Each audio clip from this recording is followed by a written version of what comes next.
হে everyone, আমি হিয়া। আমার channel here কথার একটা নতুন মিনি ব্লগে আপনাদের সবাইকে স্বাগত। সকালে উঠে আমার হাজবেন্ড যখন অফিস বেরোচ্ছিল, দরজা খুলতেই দেখে দরজার সামনে পড়ে আছে এই পার্সেলটা। তো বুঝতে পারিনি প্রথমে কার পার্সেল, তো ভেবে আনবক্সিং করলো। তারপর ভাবলাম ঠিক আছে, যখন আনবক্সিং করছি আমি একটা ভিডিও বানিয়ে নিই। তো দেখলাম যথারীতি ওটা আমারই পার্সেল এসেছিল, একটা ক্লিনজার, সেটাফিলের আর একটা মিনিমালিস্টের সানস্ক্রিন।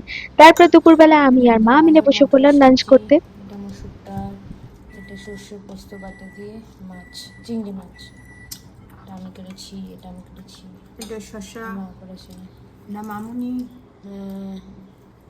না মামুনি। অনেকদিন বাদে মা আর মেয়েতে মিলে জমিয়ে দুপুরের খাবারটা সারলাম।